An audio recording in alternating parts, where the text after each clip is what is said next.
ልብስ መጠበቅ እንግዲህ በክርስቶስ ደም መንጻት፣ ከኃጢአት መላቀቅ ወይም ኃጢአትን ማስወገድን ነው የምናየው።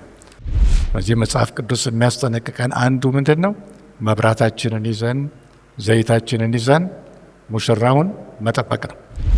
የምትቀጥልም ቤተ ክርስቲያን አለች። የምትቀጥለው ቤተ ክርስቲያን ጴርጋሞን ሁሉ ነገር የተበከለ ስለነበረ ሁሉን ነገር ተቃዋሚ ነው። ስለዚህ ስሙ ምን ተባለ? አንቲፓስ። አባል ለማብዛት ተብሎ ወንጌል መደራደሪያ አይሆንም። ስለዚህ ዛሬ ነብይ ነኝ የሚል ሁሉ ነብይ አይደለም። እሺ፣ እንደምን አላችሁ? እግዚአብሔር ይመስገን። እሺ፣ ባለፈው ጊዜ ከጀመርነው እንቀጥላለን። ግን እንደ መነሻ አዳዲስ በዓለም ውስጥ እየተካሄዱ ያሉ ነገሮች በብዛት አሉ። የመጨረሻው ዘመን እንደመሆኑ ለምሳሌ ሶስተኛው ቤተ መቅደስ፣ ሁለተኛው ቤተ መቅደስ በ70 ዓመተ ምህረት ላይ በሮማውያኖች ፈርሶ ነበር። አሁን እየተጠበቀ ያለው ሶስተኛው ቤተ መቅደስ አስፈላጊው ዝግጅት እየተደረገ ነው በእስራኤል ውስጥ። ጊደሮችንም ለመሰዋት ሊቀ ካህንም ተሹሟል። ይህ የሚያሳየን ነገ ላይ ለሚመጣው ሐሰተኛው ክርስቶስ ሁኔታዎች እየተመቻቹለት መሆኑን ነው። መጽሐፍ ቅዱስ ሲነግረን የጌታችን ኢየሱስ ክርስቶስ ዳግም ምጽአት ድንገት እንደሚሆን ነው። በተለይም የመጀመሪያው አይነት አመጣጥ፣ ይሄ ሚስጥራዊ አመጣጡ ንጥቀት የሚባለው ነው። ባለፈው ጊዜ አይተነው ነበረ። ንጥቀት ድንገት ነው የሚመጣው። አሁን ላይ ምልክቶቹ ታይተዋል። የጌታችን ኢየሱስ ክርስቶስ ዳግም ምጽአት ምልክቶች። ከዚህ የሚቀጥለው ሁለተኛው ደረጃ ንጥቀት ነው። ንጥቀት መቼ እንደሆነ ባይታወቅም መጽሐፍ ቅዱስ ግን የሚነግሩን ሀሳቦች አሉ። እንደ መነሻ አርገን የምናየው ራእይ ምዕራፍ 16 ቁጥር 15ን በንባብ እንሰማዋለን። ራእይ ምዕራፍ 16 ቁጥር 15 ራእይ 16 ቁጥር 15ን በንባብ እናየዋለን። ይሄ ራእይ ምዕራፍ 16 መከራው ዘመንን እያሳየ እያለ ድንገት ተቋርጦ የሚመጣ መልእክት ነው። እሷን በንባብ እንሰማታለን። እንግዲህ አሁን እኔ ባለሁበት ወቅት ላይ በየጊዜው ሰዎች እየሞቱ ነው። አሟሟት በጌታ ሆኖ መሞት ጥሩ ነው። አንዳንዴም ደግሞ ካለ የኑሮ ጫና አንዳንድ ሰዎች ሕይወታቸውን በራሳቸውም የማጥፋት ነገር አለ። ግን በተቻለ መጠን በዚህ በመጨረሻው ዘመን ላይ የማጽናኛ ቃሎች እየተሰጡን ባለበት ጊዜ ላይ ከጌታ ጋር መጣበቅ እጅግ በጣም ወሳኝ ነው ማለት ነው እና ራእይ ምዕራፍ 16 ቁጥር 15 ላይ ያለውን ሀሳብ እነሆ እንደ ሌባ ሆኜ እመጣለሁ፣ ራቁቱን እንዳይሄድ እፍረቱንም እንዳያዩ ነቅቶ ልብሱን የሚጠብቅ ብፁዕ ነው። እነሆ እንደ ሌባ ሆኜ እመጣለሁ ይላል ጌታ ኢየሱስ ክርስቶስ ነው። እዚህ መጽሐፍ ላይ የኢየሱስ ክርስቶስ ራእይ ነው ራሱ መጽሐፉን ስንመለከተው እና በዚህ ስፍራ ላይ የሚናገረው ስለ ጦርነት ነው። ጦርነት የአርማጌዶን ጦርነት እየተቃረበ ነው። ቁጥር 16 ላይ ስታዩት በዕብራይስጥም አርማጌዶን ወደሚባል ቦታ ጦራቸው ተሰባሰበ ይልና ያን ከማለቱ በፊት ግን በቁጥር 15 ላይ የሚነግረን ምንድን ነው? እነሆ እንደ ሌባ ሆኜ እመጣለሁ። እነሆ ከዚህ በፊት እንዳየነው ትኩረት ስጡት ማለት ነው እና ምንድን ነው የሚለው? ራቁቱን እንዳይሄድ እፍረቱንም እንዳያዩ ነቅቶ ልብሱን የሚጠብቅ ብፁዕ ነው ይላል። ልብስ መጠበቅ እንግዲህ በክርስቶስ ደም መንጻት፣ ከኃጢአት መላቀቅ ወይም ኃጢአትን ማስወገድን ነው የምናየው። ስለዚህ ጌታ ኢየሱስ ክርስቶስ ሲመጣ ሊያዩት የሚችሉት በተለይ ልብሳቸውን ያነጹ ብቻ ናቸው። ልብሳቸውን ያነጹ ሊያዩት ይችላሉ። ልብስ ለማንጻት ደግሞ በተለይ ክርስቶስ ዳግም ሲመጣ የተለያዩ ዝግጅቶች ያስፈልጋሉ። ከዝግጅቶች ውስጥ አንዱ አገልግሎቶቻችንን ጸንተን መያዝ። በተለይ ማቴዎስ 24 ከ42 እስከ 45 ያሳየና ምዕራፍ 25 ላይ ከዝግጅት ውስጥ አንዱ ምንድነው? እሱ የአስሩን ቆነጃጅት ታሪክ ይነግረናል። የአስሩ ቆነጃጅት ታሪክ ምዕራፍ 25 ማቴዎስ ከ1 እስከ 10 ያለውን በንባብ እንሰማለን። በዚያን ጊዜ መንግሥተ ሰማያት መብራታቸውን ይዘው ሙሽራውን ሊቀበሉ የወጡ 10 ቆነጃጅትን ትመስላለች። ከእነርሱም 5ቱ ሰነፎች 5ቱም ልባሞች ነበሩ።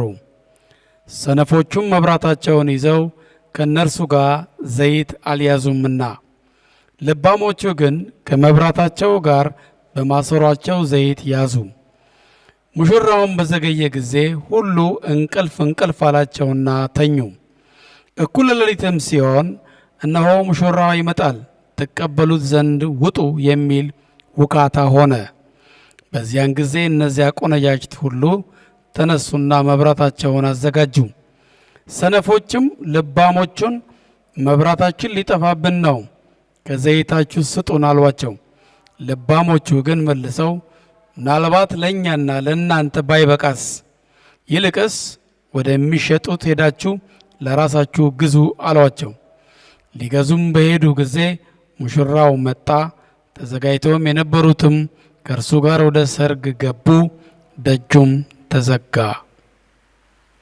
በዚህ ስፍራ ላይ የምንመለከተው በዚህ በመጨረሻው ዘመን ላይ መብራታችንን ከዘይት ጋር ተጠንቅቀን መያዝ እንዳለብን ነው። ባለፈው ምዕራፍ 1 ላይ ስንመለከት ዘይት የሚቀይረው ሊቀ ካህኑ ነው። ብዙ ካህናቶች አሉ በአንድ ቤተ መቅደስ ውስጥ፣ ግን ዘይት የመቀየር ክር የማስተካከል ስራ የሊቀ ካህኑ ነው። በተለይም ደግሞ አሁን የጌታ የኢየሱስ ክርስቶስ ነው ማለት ነው። ስለዚህ በየጊዜው ቅባት ለማግኘት በጌታ በኢየሱስ ክርስቶስ እግር ስር መሆን ያስፈልጋል ማለት ነው። ስለዚህ 10ቱም የተጠሩ ናቸው። 5ቱ ሰነፎች ይላል። ሙሽራው በዘገየ ጊዜ ይላል። ሙሽራው በዘገየ ጊዜ ሁሉም ምን ሆኑ? እንቅልፍ አላቸው ይላል። አሁን እንቅልፍ የሚልበት ሰዓት ነው፣ ግን መንቃት ደግሞ ያለብን ሰዓት ነው። ስለዚህ ምን ሆኑ? ተኙ፣ አንቀላፉ። እዛን ጊዜ ምን ሆነ? ዘይት የሌላቸው አሉ፣ ዘይት ያላቸው አሉ። 10ሩም ግን ለሰርጉ የታደሙ ነበሩ። ስለዚህም 5ቱ ሰነፎች ዘይታቸው ባለመኖሩ መብራታቸውን ሊያበሩ ባለመቻሉ ወደ ሰርጉ ሊገቡ አልቻሉም። በዚህ መጽሐፍ ቅዱስ የሚያስጠነቅቀን አንዱ ምንድን ነው? መብራታችንን ይዘን ዘይታችንን ይዘን ሙሽራውን መጠበቅ ነው። አሁን እንደ ሌሊት ነው የሚቆጠረው። ስለዚህ ትልቁ ነገራችን ምንድነው? መሆን ያለበት ንቁ፣ መንቃት። ቀጥሎ ተቀደሱ። መቀደስ ማለት መታጠብ። አንድ ሰው ጠዋት ላይ ወደ አንድ ቦታ የሚሄድ ከሆነ ጠዋት ላይ ከአንድ ትልቅ ሰው ጋር ቀጠሮ ካለው ሌሊት ላይ ተነስቶ ልብስ ይቀይራል፣ ፊቱን ይታጠባል፣ የሚሄድበትን ቦታ መልበስ ያለበትን የፕሮቶኮል ልብሱን ይለብሳል ለማለት ነው። ስለዚህ ልብስ መልበስ፣ መቀደስ፣ መታጠብ ከሙሽራው ጋር ለመሄድ ያበቃል ለማለት ነው። እና ይህን ነው መጽሐፍ ቅዱሳችን የሚነግረን። ባለፈው ጊዜ ላይ ስንመለከት ምንድን ነው እሱ ስናይ የነበር ነው የኤፌሶን ቤተ ክርስቲያንን ነው። ኤፌሶን ቤተ ክርስቲያንን ምዕራፍ 2 ላይ አይተን ነበር። ከኤፌሶን ቤተ ክርስቲያን ላይ የተመለከትናቸው ነጥቦች አንዱ ምንድን ነው እሱ የመጀመሪያ ፍቅሯኒቶች ቤተ ክርስቲያን ኤፌሶን ክርስቶስ መልእክት ያመጣላት፣ የሰማችውን መልእክት ደግሞ ተቀብላ በንስሐ በጌታ በኢየሱስ ክርስቶስ ፊት የቀረበች ቤተ ክርስቲያን ነች ብለን ነበር። ኤፌሶን ድሮ ጊዜ የነበረች ታላቅ ከተማ ስትሆን ዛሬ በቱርክ ውስጥ የምትገኝ ቦታ ነች። እቺ ቦታ ላይ ትርጉሟን ስናይ የተወደደች ከተማ ማለት ነው። ትርጉሟ የተወደደች ከተማ ነው። በክርስቶስ ማንኛውም ቤተ ክርስቲያን የተወደደ ነው ብለን 7 አብያተ ክርስቲያናት አሉ። 7ቱ ቤተ ክርስቲያን ውስጥ የመጀመሪያይቱ እቺ ኤፌሶን ቤተ ክርስቲያን ነች። ኤፌሶን ቤተ ክርስቲያን ፍቅር ጠፋ። በመሃሏ ግን አገልግሎቶቻቸውን እየቀጠሉ ነው። ወሳኝ ግን በክርስትና ሕይወት ውስጥ ፍቅር ነው። ፍቅር ለአምላክ፣ ፍቅር ለወንድም ለእህት፣ ፍቅር ደግሞ ለጠፉ ነፍሳት ወይም ደግሞ የጠፉ ነፍሳትን ወደ ጌታ ማምጣት። ይሄ የጎደለበት ቤተ ክርስቲያን ነው። ስለዚህ መልእክቱ ሲመጣ መቅረዝን ከስፍራው እወስዳለሁ ነበር ያለው ኢየሱስ ክርስቶስ። ነገር ግን ከ100 ዓመት በኋላ አንድ ጎብኚ ታሪክ ጸሐፊ ሲጽፍ እዚህ ቦታ ላይ ያየው ፍቅር ከሌሎች ቦታዎች ሁሉ የተሻለ እንደነበረ ነው የምናየው። ኤፌሶን ቤተ ክርስቲያን አንዱ ደግሞ ሌላው ችግሯ ምንድን ነው? እሱ የነበረው ሐሰተኛ ሐዋርያቶች በዛ አካባቢ መኖር ነው። ሐዋርያት ነን የሚሉ ኒቆላውያን እዚህ ብቻ አይደለም፣ በሌሎቹም ቤተ ክርስቲያኖች ላይ እንመለከታቸዋለን። በጴርጋሞን በሌሎችም ቲያጥሮን ውስጥም እናያለን። እነዚህ ምን እያሉ የሚያስተምሩ ናቸው? አንዴ ቲኬት ቆርጠናል፣ በበጉ ደም ታጥበናል፣ ስጋ ደካማ ነው፣ ኃጢአት ብትሰሩም ችግር የለም የሚል ነው። ዛሬም ይህን አይነት አስተምሮት በኢትዮጵያ ውስጥም በውጭም አለ። ስለዚህ አስተምሮቶቻችን ራሳቸው ጥንቃቄ ያስፈልጋቸዋል የሚል ሀሳብ ሰጥተን፣ በተለይ ጌታ ኢየሱስ ክርስቶስ እዛ ላይ ሲናገር እኔ የምጠላውን የኒቆላውያንን ትምህርት ደግሞ ጠልታችኋል ይላል። በዚህ ደስ እንዳለው ይገልጥላቸዋል። ግን ኤፌሶን ቤተ ክርስቲያን እንዳጠቃላይ ስንመለከት ስራህን፣ ድካምህን፣ ትዕግስትህን እያለ ጌታ ኢየሱስ ክርስቶስ ሲያደንቃቸው ነው የምንመለከተው። ግን ይሄ ሁሉም ኖሮ ግን መሰረቱ ፍቅር ነው፣ ፍቅር ለእግዚአብሔር። እነኚህ ሰዎች ኤፌሶን ቤተ ክርስቲያን አባላት፣ ትምህርት ኮሚቴ፣ ሌሎች ኮሚቴዎች ሁሉ የተደራጁላት የነበረች ነች። ግን ፍቅር ከሌለ ሁሉም ነገር ጳውሎስ እንደጻፈው በአንደኛ ቆሮንቶስ ምዕራፍ 13 ላይ እንደሚጮህ ጽናጽል ነኝ ይላል። ስለዚህ ፍቅሯን ያልጠበቀች ቤተ ክርስቲያን ነበረች። በኋላ ግን ነገሯን ያስተካከለች ቤተ ክርስቲያን ነች። ሰው ከክርስቶስ ጋር ያለውን ፍቅር ሊተው የሚችለው ትናንትና ስንመለከት አንደኛ ሰው ሲበድለው በደሉን ይቅር ማለት ሳይችል፣ ለሰው የይቅርታ ልብ ሳይኖረን፣ ሁለተኛም ደግሞ ከክርስቶስ ይልቅ የምንወደው ነገር ሲፈጠር፣ ለምሳሌ ንግድ ወይም ገንዘብ ከክርስቶስ ይለያል። እንደዛ ሲሆን ችግር ይፈጠራል። ለቃሉ ጥማት ሲያንሰን፣ ለጸሎት ጥማት ሲያንሰን፣ እነዚህ ነገሮች ከእግዚአብሔር ዘንድ ሊለዩን የሚችሉ ነገሮች ናቸው ብለን ትናንትና ላይ አይተን ነበር። ዛሬ የምንመለከተው ሁለተኛ ቤተ ክርስቲያን ነች። ሁለተኛ ቤተ ክርስቲያን ዮሐንስ ራእይ 2:8-11 ኤፌሶን ያልኩት እዚህ ጋር የምንታየው ፍቅር አለ። ፍቅር ስንት አይነት አለ? 4 አይነት ፍቅር አለ። አንደኛው በግሪክኛው መጽሐፍ ቅዱስ ላይ ምንድነው እሱ የሚገልጽልን አይነት ፍቅር? ፍቅር ወላጆችና ልጆቻቸው መሀል ያለ ፍቅር። ይሄ ፍቅር ምን ይባላል? ስቶሬጅ ይሉታል እነሱ። ይህን አይደለም እግዚአብሔር ያለን። እርግጥ በአባትነት ልጆችን ይወዳል እግዚአብሔር። ሁለተኛ አይነት ፍቅርም አለ። ምንድነው የሚባለው? ኤሮስ። ኤሮስ የሚለው ግሪክኛ ቃል ወንድና ሴት ለጋብቻ ወይም በፍቅር ሲያያዙ ያለው ፍቅር ምን ይባላል? ኤሮስ። ሶስተኛው አይነት ፍቅር ፊሊዮ የሚሉት ነው። ሰዎች አንድ ጋር በመኖር ምክንያት ከሚኖራቸው ቅርበት የተነሳ የሚኖራቸው ፍቅር ነው። ይሄ ምን ይባላል? ፊሊዮ። አሁን ለምሳሌ አንዳንድ ሰዎች ጋር ዝምድና የለንም፣ ግን አብሮ ብዙ ከመኖር የተነሳ ሊኖረን የሚችለው ፍቅር። አራተኛው እንግዲህ የእግዚአብሔር ፍቅር ነው። ይሄ ምን ይባላል? አጋፔ። አጋፔ የሚባለው ገደብ የለሽ ፍቅር። አጋፔ ፍቅር የሚወደውን ብቻ ሳይሆን እግዚአብሔር የሚወደው ጠላቶቹን እንደወደደ ይሄ ፍቅር ነው። መጽሐፍ ቅዱስ ላይ ፍቅር የሚለው ቅድም ኤፌሶን ላይ ያለው ይሄ ነው። አጋፔ ፍቅር፣ ዲቫይን መለኮታዊ የሆነ ፍቅር። አሁን ኤፌሶን ማለት ዮሐንስ ራእይ ምዕራፍ 2:8-11 ቀጣዩን ቤተ ክርስቲያን ነው የምንመለከተው። በሰርሜኔስም ወዳለው ወደ ቤተ ክርስቲያን መልአክ እንዲህ ብለህ ጻፍ፣ ሞቶ የነበረው ሕያውም የሆነው ፊተኛውና መጨረሻው እንዲህ ይላል፣ መከራህንና ድህነትህን አውቃለሁ። ነገር ግን ባለጠጋ ነህ። የሰይጣንም ማህበር ናቸው እንጂ አይሁድ ሳይሆኑ አይሁድ ነን የሚሉትን የሚሳደቡትን ስድብ አውቃለሁ። ልትቀበለው ያለህን መከራ አትፍራ። እነሆ እንድትፈተኑ ዲያብሎስ ከእናንተ አንዳንዶቻችሁን በወህኒ ሊያገባችሁ አለው። 10 ቀንም መከራን ትቀበላላችሁ። እስከ ሞት ድረስ የታመንክ ሁን፣ የሕይወትንም አክሊል እሰጥሃለሁ። መንፈስ ለአብያተ ክርስቲያናት የሚለውን ጆሮ ያለው ይስማ። ድል የነሳው በሁለተኛው ሞት አይጎዳም። ሰምርኔስ ቤተ ክርስቲያን በጣም ስደት ይበዛባት የነበረች ከተማ ነው። ሰምርኔስ ማለት መራራ ማለት። ሰምርኔስ ማለት ከርቤ። ኢየሱስ ክርስቶስ ሲወለድ ሶስቱ ነገስታት ምን ይዘውለት መጡ? ወርቅ፣ ዕጣን፣ ከርቤ። ከርቤው ምን የሚያሳይ ነው? መራራ ህይወት እንደሚኖረው ነው። ኢየሱስ ክርስቶስ በመስቀል ላይም ሆኖ የወይን ጠጅ ከምን ጋር መጥቶለት? ከከርቤ ጋር መራራ። ሲሞትም በምንድን ነበር የቀቡት ወይም ደግሞ ሰውነቱን ያሹት? ከርቤ።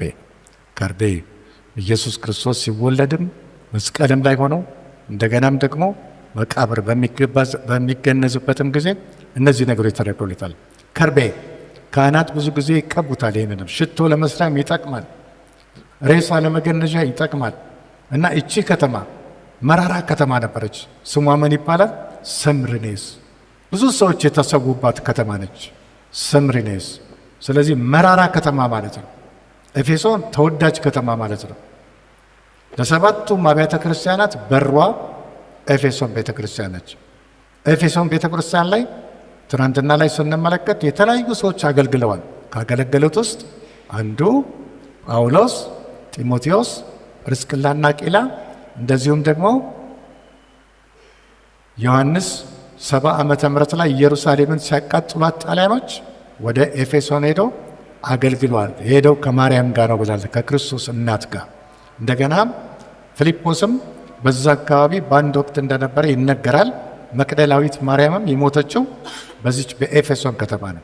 ዛሬ ዮሐንስ መቃብር፣ የማርያምን መቃብር በዚች ከተማ ውስጥ ይገኛል። በኤፌሶን ከተማ ላይ ዛሬም የዮሐንስ መቃብር እየተጎበኘ ነው። ማርያምም ደግሞ ለየት ያለ የእሷ መታሰቢያ ቤተ ክርስቲያንም እዛ አለ። ዛሬም ክርስቲያኖች በኤፌሶን ውስጥ አሉ። ሰምርኔስ የተባለችው ደግሞ ስንመለከታት ብዙ ጊዜ ተቃጥላ የነበረች ከተማ ነች። በተለይ ስደትን አስመልክቶ በጣም ብዙ ሰዎች የተገደሉባት፣ በተራራዎቿ ላይ በብዙ ሺህ የሚቆጠሩ ሰዎች ተሰውተዋል። በምን ምክንያት? በክርስትና። በጣም ሀብታም የነበረች ከተማ ነች። ክርስቲያኖች ግን ድሆች። ለምንድን ነው ድሆች የሚሆኑት? ቢዝነሳቸው፣ ሱቃቸው፣ ምናቸው። አይሁዶች በተለይ ቅስቀሳ እያደረጉ በክርስቲያኖች ላይ መንግስት እንዲወርሳቸው ይደረጋሉ። ስለዚህ ክርስትና ማለት ስቃይ ውስጥ መኖር ማለት ነው።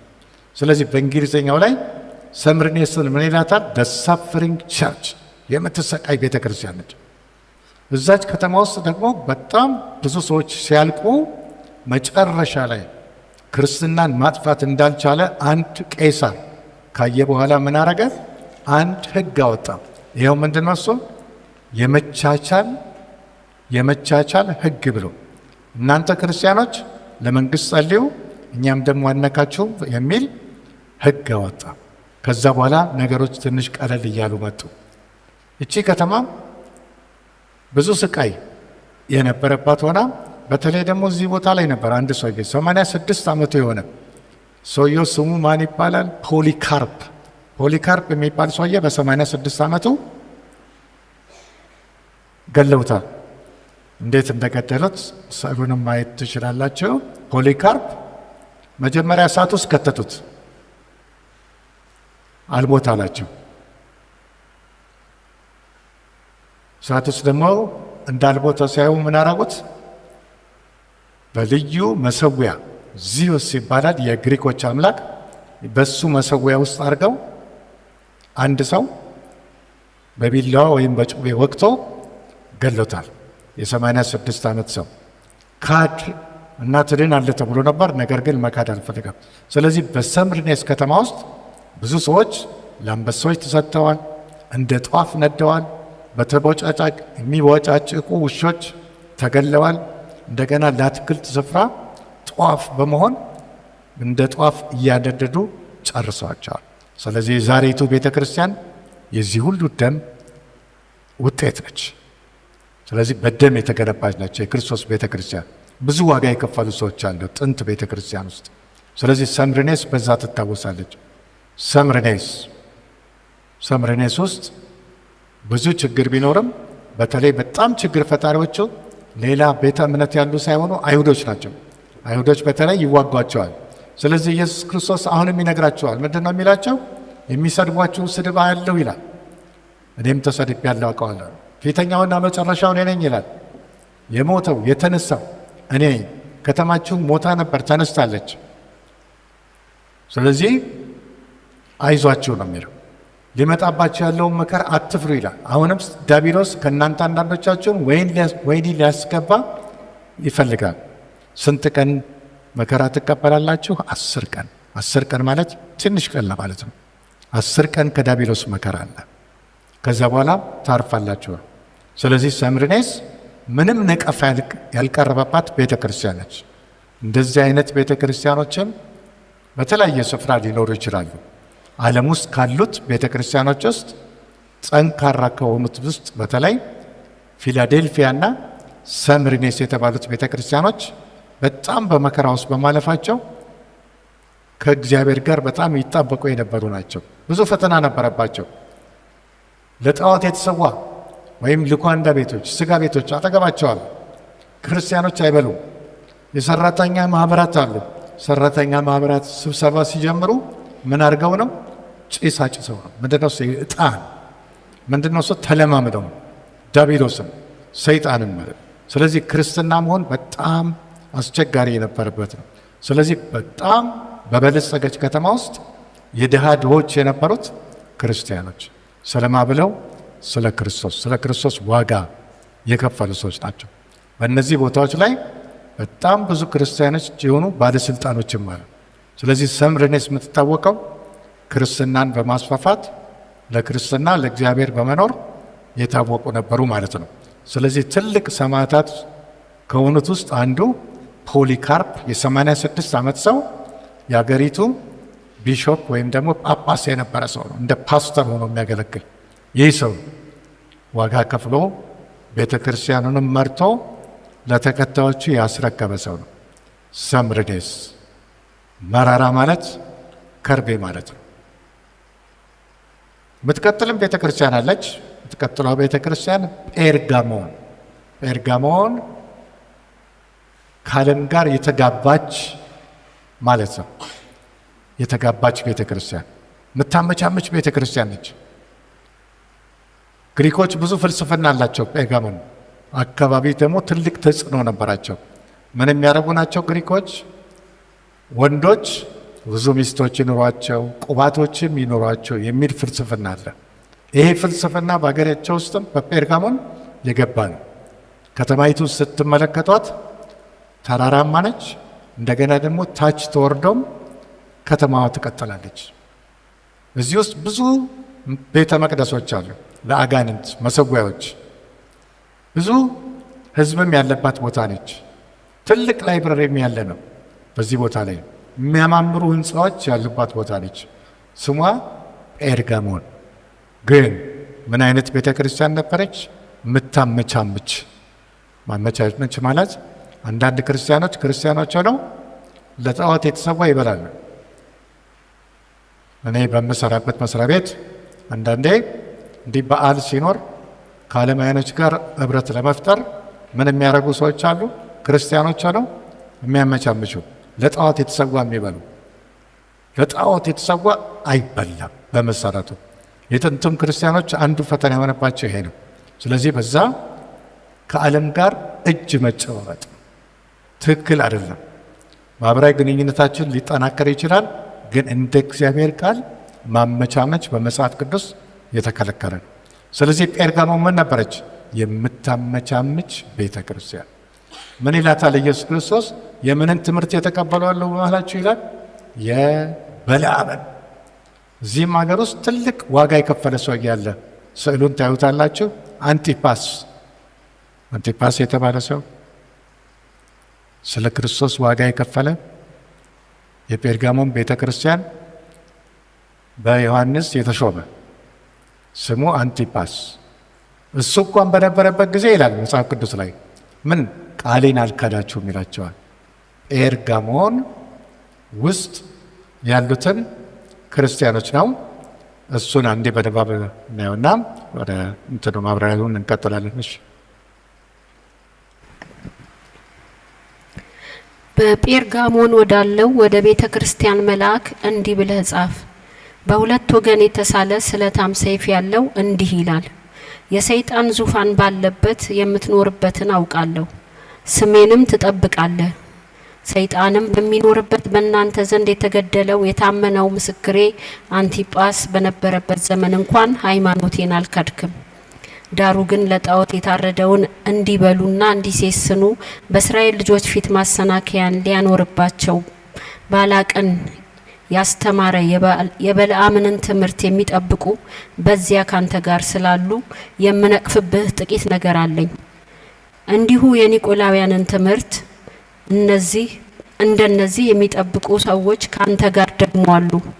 እንግዲህ ንስሐ ግባ፣ አለዚያ ፈጥኜ እመጣብሃለሁ፣ በአፌም ሰይፍ እወጋችኋለሁ። መንፈስ ለአብያተ ክርስቲያናት የሚለውን ጆሮ ያለው ይስማ። ድል ለነሳው ከተሰወረ መና እሰጠዋለሁ፣ ነጭ ድንጋይንም እሰጠዋለሁ።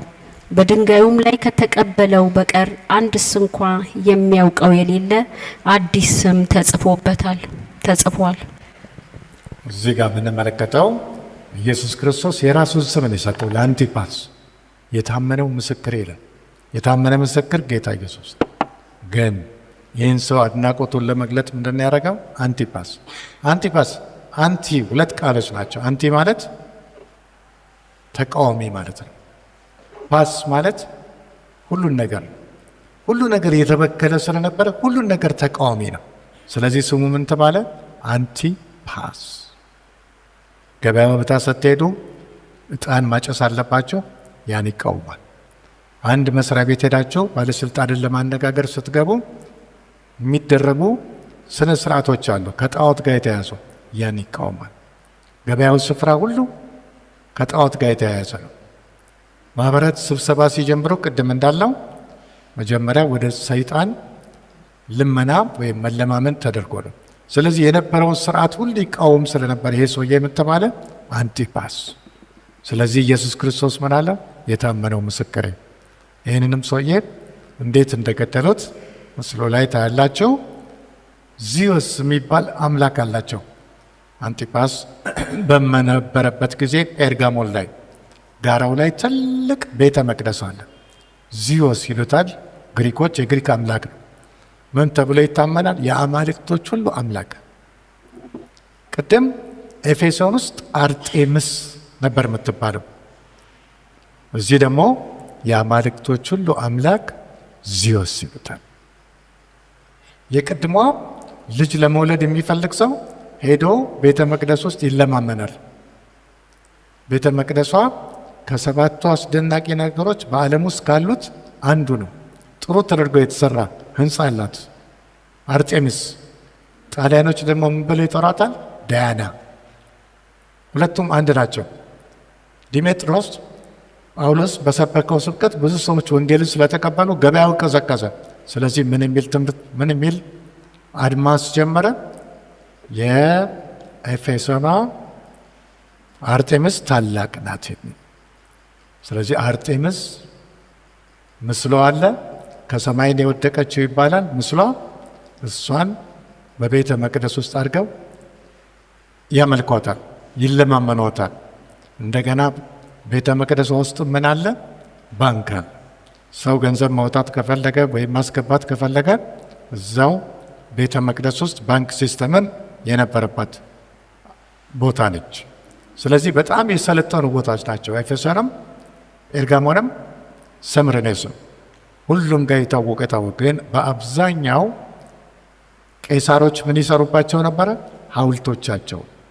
ይሄ ቄሳር ላይ የቄሳር አምልኮ የጀመረው የመጀመሪያው ሰውዬ ጁልየስ ሲዛር የሚባል ነው። በ29 ከክርስቶስ ልደት በፊት 29 ላይ ጀመረ። ይሄ ሰውዬ ምን አለ? ከዛሬ ጀምሮ ቁልቅ እኔ አምላክ ነኝ እግዚአብሔር ነኝ አለ። አምልኩኝ አላለም፣ እግዚአብሔር ነኝ። ከሱ ቀጥሎ የነገሰው ሰውዬ አጉስተስ ይባላል። ምን አለ? ሐውልት ሰርታቸው ስገዱልኛል። ከሱ ጊዜ ጀምሮ የሮማ አገዛዝ እስከበቃበት ጊዜ ድረስ ቄሳሮች ምን ይቀበሉ ነበረ? አምልኮ።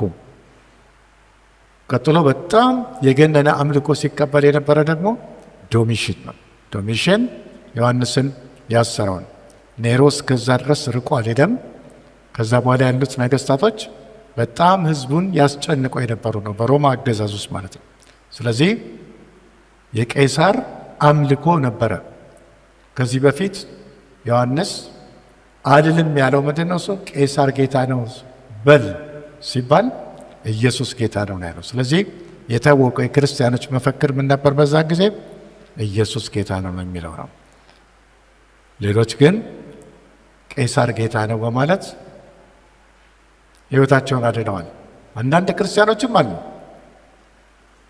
ቄሳር ጌታ ነው ብሎ ሕይወታቸውን ያዳኑ፣ ቄሳር ጌታ ነው ብሎ ገንዘብ ሕይወታቸውን ያዳኑ ሰዎች አሉ። አንዳንዶችም በጉቦ ወጥተዋል። ጉቦ ሰጥተው ከሞት ያመለጡ ሰዎች አሉ። በአብዛኞቹ ግን ራሳቸውን አሳልፈው ሰጥተው ስለ ክርስቶስ የሞቱ ሰዎች ናቸው። የሚሞቱትም በተለያየ መልክ ክርስቶስ እንደተሰቀለው አይነት መስቀል ላይም ተሰቅለው የሞቱ ሰዎች አሉ። ስለዚህ ብዙ ስቃይ አልፋ ነው ቤተ ክርስቲያን ዛሬ ያለችበት ጋር የደረሰችው። ጴርጋሞን የሰይጣን ዙፋን አለበት ይላል። የሰይጣን ዙፋን የሰይጣን ዙፋን የሚለው ማንን ነው? ቅድም ያጠራነው ስሙን ዚየስ የሚባለው አምላክ ነው። ይህን ነው ሂትለር ወደ ሀገሩ አስወስዶ አፈራርሰው ወስደውት ይህን ቤተ መቅደስ አገራቸው ውስጥ አቁመውት እንደገና ደግሞ ምስሉን እየተከተለ ሂትለር ጦርነት ላይ የእሱን ስዕል እያደረገ ነበር ወታደሮቹን ያሰለፈው። ስለዚህ ኃይለኛ ጦርነት ያደረገው ሂትለር በዚህ መንፈስ ተመርቶ ነው። ይሄ ዚየስ ዛሬም ጀርመን ውስጥ አለ፣ ሚዚየም ውስጥ አስቀምጦታል። ግን ክርስቲያኖች በዛን ጊዜ ተቃውሞ ነበር፣ አገራችን አይምጣበን ብለው ተጽዕኖ ያደርጋል። ስለዚህ ክርስቶስም ሲናገር ምንድን ነው እሱ የሚለው? ያለህበትን ቦታ ቃለው ነው። የሰይጣን ዙፋን ባለበት ቦታ ላይ ክርስቶስን ማምለክ ከባድ ነው። ተጽዕኖም መናፍስት በጣም አለ። አንዳንድ አካባቢዎች ላይ ደግሞ ስናይ ምንድኖች ናቸው ያሉት? አማልክቶቻቸው መርዛማ እባቦች በላያችን ላይ እየሄዱ ተፈወስን የሚሉ ሰዎችም ነበሩ። መርዛማ እባቦች የመናፍስት ስራዎች ናቸው። ስለዚህ ጴርጋሞን ላይ ከፍተኛ የሰይጣን ዙፋን የነበረበት ቦታ ስለሆነ ክርስቶስም ጥንቃቄ እንዲያደርጉ ነው። የበልዓም ትምህርት የሚከተሉ ሰዎች በዛ ቦታ አሉ። የበልዓም ትምህርት የሚከተሉት በልዓም ምንድን ነው ሲያደርገው? እስራኤልን እርገምልኝ ብሎ ባላቅ አመጣው። የሞዓብ ንጉሥ ባላቅ 3 ጊዜ እስራኤሎችን ሊረግም ሞከረ። ሊረግማቸው አልቻለም። እንደውም ባረካቸው። መጨረሻ ላይ በልዓም ገንዘቡ ስለቀረበት ምንድን ነው ያደረገው? ባላቅን ሄዶ ቆንጆ ቆንጆ የሞዓብ ሴቶችን አዘጋጅ፣ ወደ እስራኤላውያን ወንዶች ድንኳን ይሄዱ፣ ቀጥሎም ምግብ አዘጋጅተው ይጋብዟቸው ወደ ጣዖቶቻቸው፣ ቀጥሎ ታሸንፋለህ። ይህም በማድረጉ ምን ሆነ? ቆነጃጅቶች ወደ እስራኤል ወንዶች ሄዱ። ምን ነበራቸው? አምልኳቸውስ ዘፈን ነበረበት። ለጣዖት የተሰዋን እስራኤላኖች በሉ። በዚህ ምክንያት ምን ሆነ? እርግማኑ ሰራ። ኤልሳ በሚሄድበት ጊዜ ሕፃናቶች አንተ መላጣ ሲሉት ረገማቸው በአምላኩ ሰው። ከዛም 2 ድቦች ወጥተው እነኛን ሕፃናት ሁሉ በሏቸው። ስለዚህ ምክንያት የሌለው እርግማን አይሰራም። ግን እስራኤል ላይ አስማት አይሰራም ያለው በለዓም ነገሮችን ተረድቶ ነበረ። ስለዚህ እስራኤላውያኖችን ብዙ ሺህ እስራኤላውያኖች እንዲሞቱ ምክንያት ሆኗል። ስለዚህ የበለዓምን ትምህርት የሚከተሉ ሰዎች አሉ። አሁንም ምን ማለት ነው? የግሪክ ፍልስፍናን የተከተሉ ሰዎች አሉ ማላችሁ። ዝሙት የሚያረጉ ምንም የለበትም የሚሉ ሰዎች አሉ። አንዱ እዚህ ቦታ ላይ ነው። በለዓም ላይ ብዙ የጴርጋሞን ክርስቲያኖችን እንዲረክሱ ያደረግ ነው። ስለዚህ ነው ኢየሱስ ክርስቶስ አለዛ ምን አረጋቸዋለሁ ነው የሚለው? በአፉ ቃል ሰይፍ እገላቸዋለሁ ነው የሚለው። ስለዚህ ጴርጋሞን ክርስቲያኖች ጥሮች የሆኑም አሉ። በአብዛኛ ግን ኮምፕሮማይዚንግ ወይም ደግሞ የምታመቻምች ቤተ ክርስቲያን ነች። መውሰድና መስጠት፣ ከእነሱም የሚቀበሉት ነገር አለ፣ ከዓለማውያኖችም የሚወስዱት ነገር አለ። እናንተ አባሎቻችን ሆኑ እንጂ ግድ የለም ዝሙት መፈጸም ይቻላል የሚሉ አይነቶች ናቸው። አባል ለማብዛት ተብሎ ወንጌል መደራደሪያ አይሆንም። ስለዚህ የጴርጋሞን ቤተ ክርስቲያን አንዱ ትልቁ ስህተት ምንድን ነው? እሱ ከዓለም ጋር ታመቻምች ነበር፣ ከዓለም ጋር እጅ ትጨባበጥ ነበር። ይሄ አይነት ትምህርት የበለዓም ትምህርት ነው። የበለዓም ያመጣ ኒቆላውያንም ነበሩ እዛው። ኒቆላውያን የሚሰጡት ትምህርትም ራሱ እገዛ ያደርጋል። ስለዚህ በዚች በጴርጋሞን ከተማ ውስጥ ትልቁ ችግሯ ምንድን ነው? ማመቻመች። ዛሬም በቤተ ክርስቲያን ውስጥ ማመቻመች የሚል ከዓለም ጋር ለመስማማት ተብሎ ኃጢአት ውስጥ መግባት አስፈላጊ እንዳይደለ ነው የምናየው። አንዳንድ ሰዎች በግድ የለሽነት የምናረጋቸው ነገሮች አሉ። አንዳንድ ጣዖቶች ሲደረጉ በተለያየ ቦታ በዛፍ ስር በአቴቴ በምን አይነት ነገሮች ላይ ባሉ ነገሮች ላይ መሳተፍ ትክክል አይደለም። በዛን ጊዜ ደግሞ ጴርጋሞን ከተማ ውስጥ ቤተ ክርስቲያኑ አጠገብ ራሱ ምን ነበረ? ልኳንዳ ቤት፣ ስጋ ለጣዖት የተሰዋ የሚሸጥበት ቦታ ሁሉ ነበር። ስለዚህ ክርስቲያኖች ብዙ ተጽዕኖ የነበረባቸው ቦታ ነች።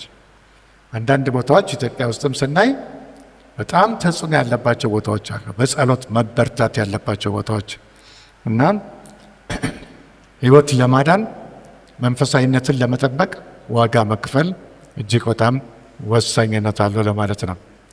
የሚቀጥለው ቲያጥሮን ቤተ ክርስቲያንን እናይና ጨርሳል። ቲያጥሮን ቁጥር 18 ነው።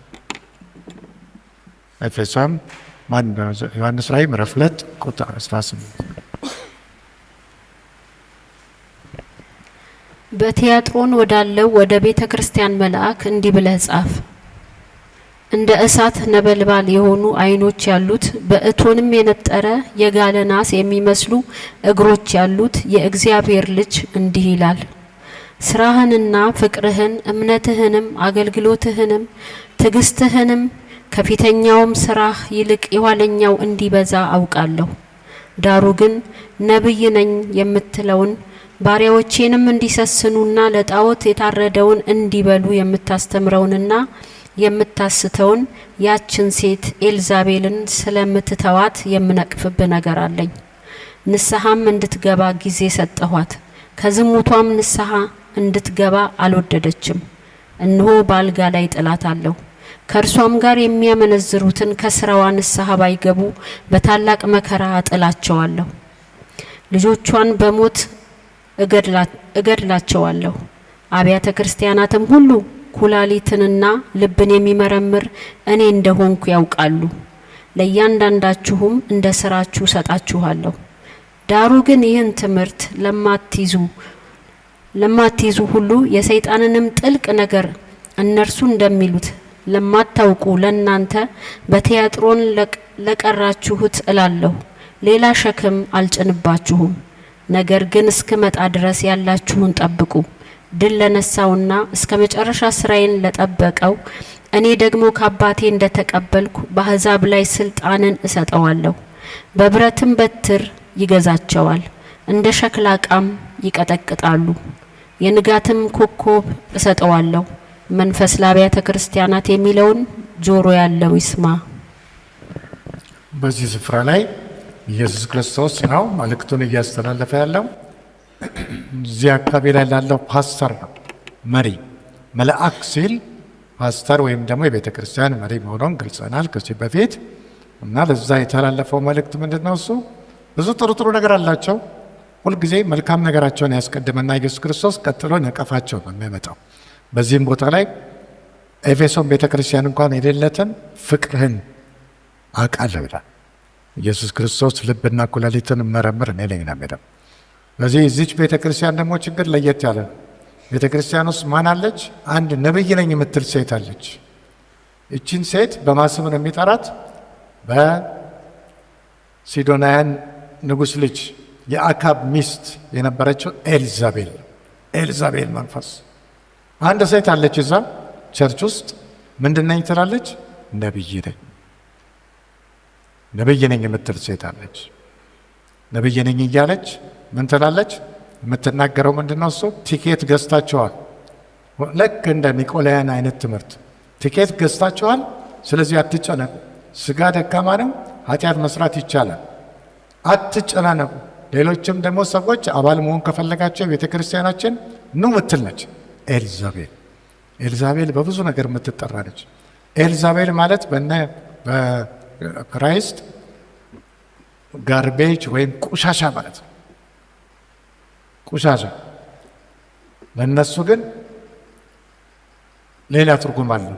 እንደ አበባ አይነት ቆንጆ እንደማለት ነው በሲዶናውያን ቋንቋ። ስለዚህ ኤልዛቤል ምንድን ነች? ሴሰኛ፣ ሰዎቹን እንዲሰስሙ የምታረግ፣ ለጣዖት የተሰዋውንም እንዲበሉ የምታረግ። ዋና ዓላማችን ምንድን ነው ትላለች? አባል ማብዛት። አባል ደግሞ ለማብዛት ምን ማድረግ አለብን? አባል ለማብዛት ጣዖት የተሰዋውን ከሰዎቹ ጋር እንብላ፣ ችግር የለውም አንጨናነቅ የምትል ሴት ነች። ስለዚህ ዛሬ ነብይ ነኝ የሚል ሁሉ ነብይ አይደለም። ስለዚህ ይህችን ሴት ምን አረጋታለሁ ይላል? እገላታለሁ ነው የሚለው። ልጆቿንም እገላለሁ። ጊዜ ሰጠኋት ንስሐ እንድትገባ፣ ነገር ግን ንስሐ ለመግባት አልፈለገችም ይላል። የቀራችሁት ላይ ብዙ ጫና አላረግም፣ ነገር ግን ያላችሁን ጠብቁ ይላል። ስለዚህ ኢየሱስ ክርስቶስ በዚች ከተማ ውስጥ ቲያጥሮን በምን ስራ የታወቀች ነች? ሊዲያ የምትባል ከነ ጳውሎስ ጋር ሐዋርያት ሥራ ላይ የምንመለከታት ሴት አለች። የዚህ አካባቢ ተወላጅ ነች። እዚህ አካባቢ በምን የታወቀ ነው?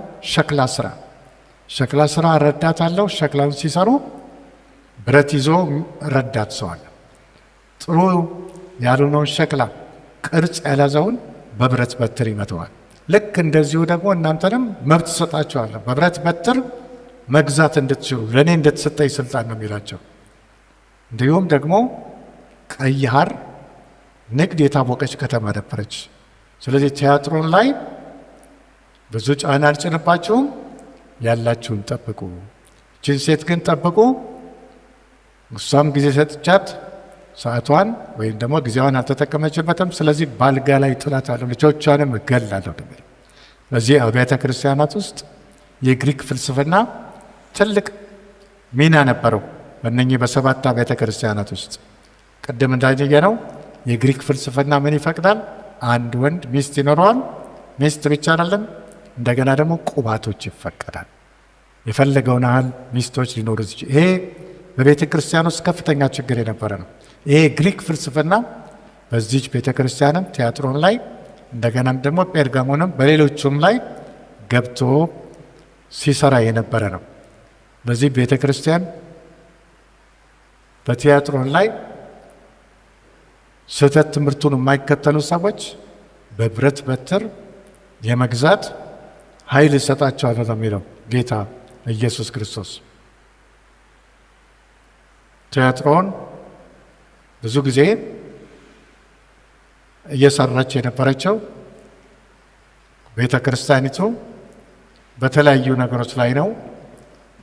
ከበፊቱ ይልቅ ደግሞ አሻሽላ የወጣችን ቤተ ክርስቲያን ነበረች። ነገር ግን እንዳጠቃላይ ስንመለከት ግን ኤልዛቤል መንፈስን ታግሳለሁ የሚለው። ኤልዛቤል በብዙ አይነት ነገር ትገለጣለች። ደም ታፋስስ መንፈስ ነች። እንደኛ ሀገር ባለ ውስጥም ደም ታፋስስ በሚል ልትጠቀስ የምትችል ነች። ኤልዛቤል መንፈስ ንጹህ ደም። ሌላ ኮንትሮሊንግ ስፒሪት፣ ይሄ ቁጥጥር። አንዳንድ ወንዶች ሚስቶቻቸውን በጣም የሚቆጣጠሩ የሚጠራጠሩም አሉ። ይሄ ኮንትሮሊንግ፣ ይሄ በኃይል የመቆጣጠር የማየል መንፈስ የእሷ መንፈስ ነው። አካብን ትቆጣጠር የነበረች። ነቢያትን አትወድም ኤልዛቤል። ትክክለኛ የእግዚአብሔር ነቢያትን የማትወድ ነች። በእኛም አካባቢ ብዙ ማየት ትችላላቸው። ይሄ አይነት መንፈስ ኮንትሮሊንግ፣ በጣም ከልክ በላይ ባሎቻቸውን የሚቆጣጠሩ ሚስቶቻቸውን የሚቆጣጠሩ አልልክ ያለ መንፈስ አለ። ይሄም ራሱ የኤልዛቤል መንፈስ ተብሎ ሊጠቀስ የሚችል ነው ማለት ነው። ስለዚህ ቲያጥሮን ቤተ ክርስቲያን ጥሩ ጥሩ ነገሮች አሏት፣ ግን ሐሰተኛ ነቢያትን በተለይም ኤልዛቤል የተባለችውን ኤልዛቤል ትክክለኛ ስሙ አይደለም፣ በመንፈሷ ነው የሚጠራት። እዚህ እሷን ታግሳታል ነው። ስለዚህ ቺ ሴት ኤልዛቤል የተባለችው ኤልዛቤል ስለሆነች አይደለም፣ ነገር ግን በመጽሐፍ ቅዱሳችን ውስጥ የአካብ ሚስት በምትሰራበት መንፈስ ትሰራ ስለነበረ ነው። ነብይ ነኝ የምትል መንፈስ ታግሰዋታል። ስለዚህ በመጽሐፍ ቅዱሳችን ውስጥ ከሰባቱ ቤተ ክርስቲያን ንጹህ እስካሁን ድረስ ያየነው ሰምርኔስን ብቻ ነው። ሰምርኔስ ቤተ ክርስቲያን ንጹህ የሆነች ቤተ ክርስቲያን እሷ ነች እስካሁን ያየናት። ቀጥሎ ደግሞ የምንመለከታቸው ይኖራሉ። ፊላዴልፊያ ቤተ ክርስቲያንና ሰምርኔስ ቤተ ክርስቲያን ነቀፋ የሌለባቸው ያልተጠቀሰባቸው ናቸው ሁለቱ።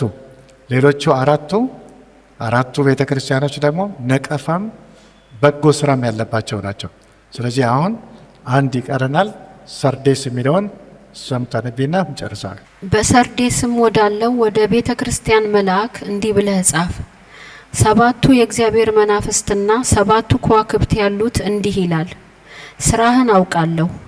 ሕያው እንደመሆንህ ስም አለህ፣ ሞተህማል። ስራህን በአምላኬ ፊት ፍጹም ሆኖ አላገኘሁትምና የነቃህ ሁን። ሊሞቱ ያላቸውን የቀሩትን ነገሮችህን አጽና። እንግዲህ እንዴት እንደተቀበልክና እንደሰማህ አስብ፣ ጠብቀውም፣ ንስሐም ግባ። እንግዲያስ ባትነቃ እንደ ሌባ እመጣብሃለሁ፣ በማናቸውም ሰዓት እንድመጣብህ ከቶ አታውቅም።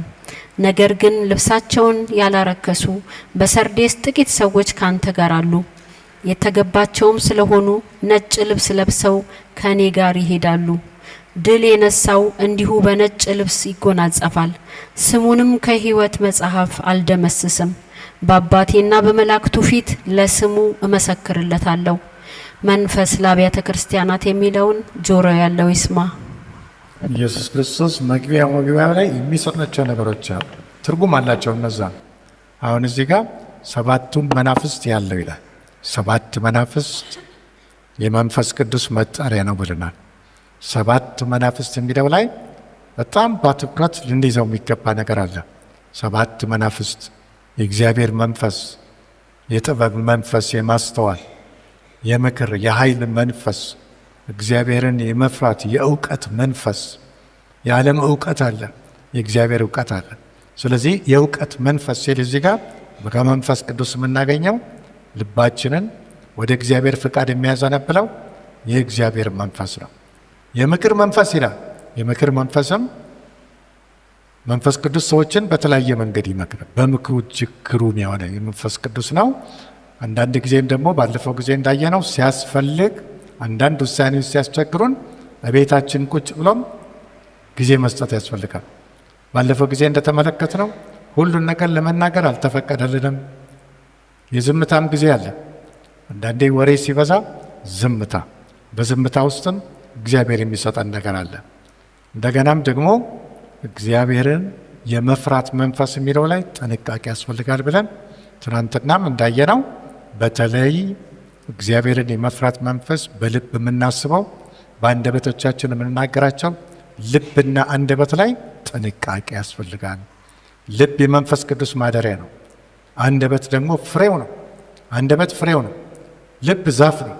ዛፍ የፈራውን በአንደበታችን እንወጣዋለን። ስለዚህ ልብና አንደበትን የሚወክል ያላቸው ሰለሞን ቤተ መቅደሱ ሲገባ 2 የወርቅ ጋሻዎች ይዞ ይገባ ነበር ይላል። ወርቅ መሆን ያለባቸው ለእግዚአብሔር ስንጸልይ ልብና አንደበት።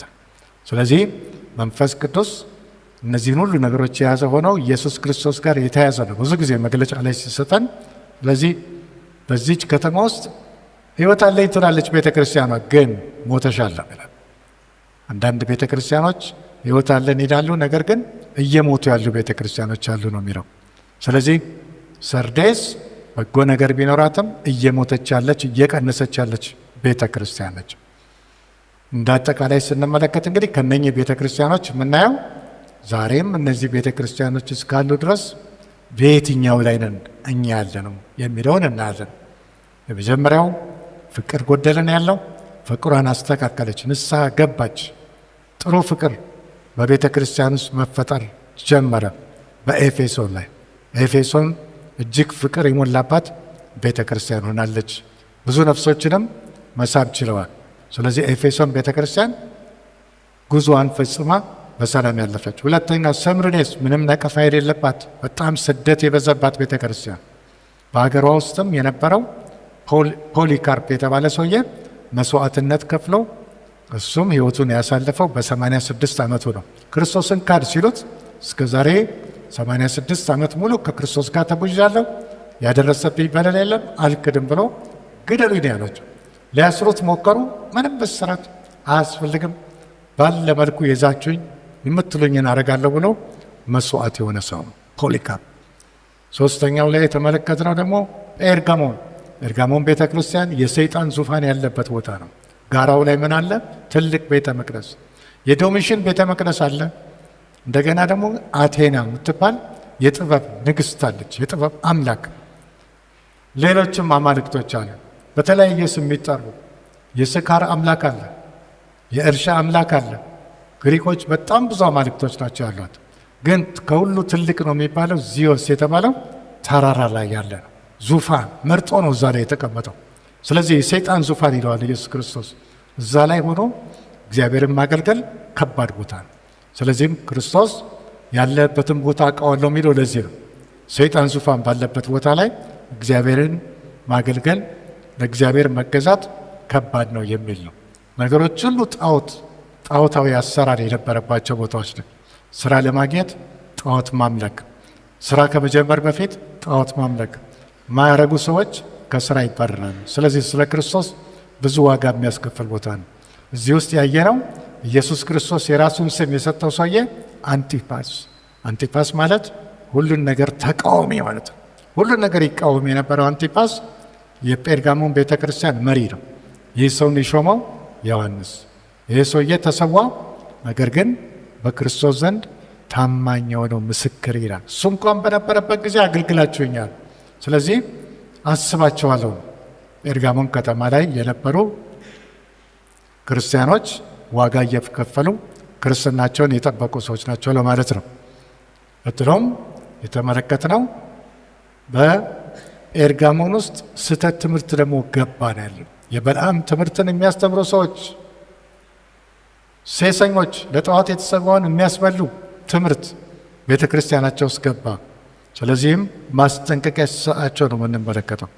ማስጠንቀቂያ የበልዓምን ትምህርት የተከተሉ ሌሎችም ኒቆላውያን ዋንስ ሴቭድ አንዴ ድናችኋል፣ ምንም አትሆንም፣ ስጋ ደካማ ነው፣ ምንም የለበትም እያሉ ኃጢአትን የሚያበረታቱ በቤተ ክርስቲያን ውስጥ እንደነበሩ ነው የምናየው።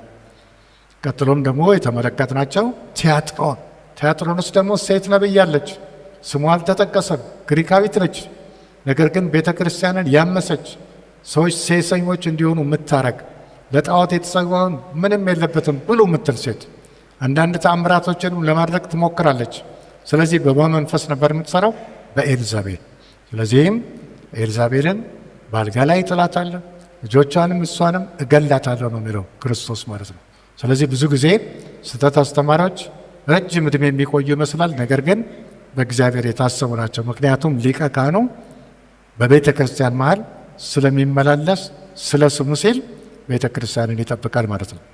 መጨረሻ ላይ የተመለከትናት ሰርዴስ የተባለች ቤተ ክርስቲያን ነች። ምን አይነት ቤተ ክርስቲያን ነች? ጥሩ ነገር ነበራት። ነገር ግን በስተ መጨረሻ ላይ ምንድነው እሱ? እየቀዘቀሱ ይሄዱ ናቸው። ቅዝቃዜ መጣ፣ መንፈሳዊነታቸው እየተበላሸ የመጣች ቤተ ክርስቲያን ነች። ስለዚህ እነሱንም ማስጠንቀቂያ ሰጥቷል። ስለዚህ በእነዚህ ቤተ ክርስቲያኖች ሁላችንም የምንማራቸው ነገሮች ስላሉ ትምህርት እንወስዳለን። ዛሬ ቸርቻችን የት ጋ ነች?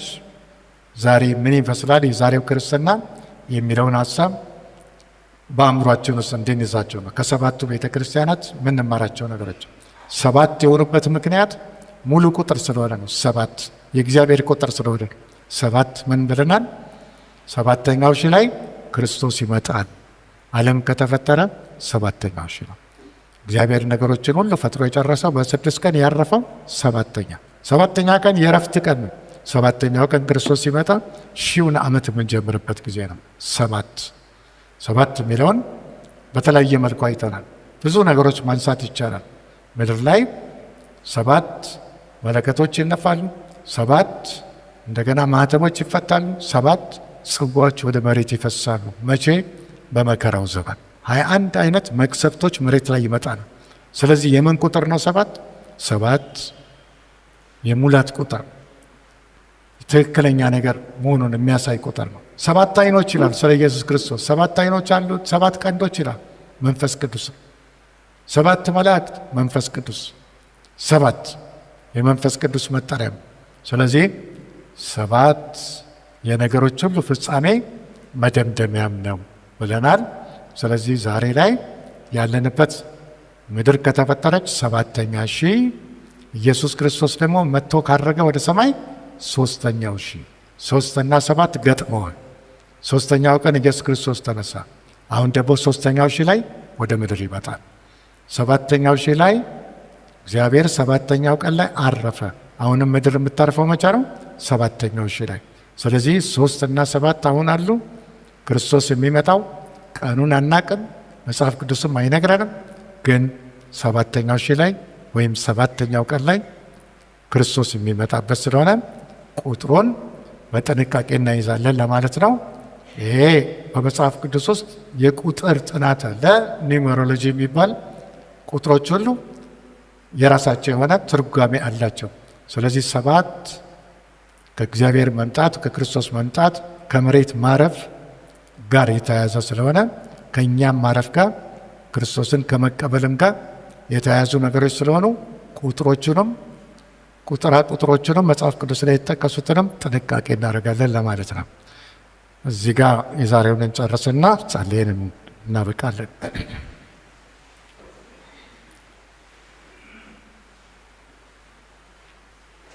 ቅዱስ የሆንክ እግዚአብሔር አምላካችን እንደገና ደግሞ ዛሬን እናመሰግናለን። ምሕረት ለዚህ ጉባኤ ስላረግ ስምህ ይባረክ። እግዚአብሔር በመንፈስ በመሃላችን ተመላለስ። በውስጣችን እግዚአብሔር አምላካችን አንተ ትከብር ዘንድ ዙሪያችንንም ደግሞ የሳር ቅጥር ትሆነን ዘንድ ጸለይ። ስንመጣ ከኛ ጋር እንደሆን እግዚአብሔር ከዚህ ጉባኤም ስንወጣ አምላካችን በመንገዳችን ከኛ ጋር አሁን የእኛን መባረክ የሚቃወም የጠላት መንፈስ በጌታ በኢየሱስ ክርስቶስ ስም ከእግራችን በታች ይወደቅ። ጉባኤውን ባርክ በጌታ በኢየሱስ ክርስቶስ ስም አሜን።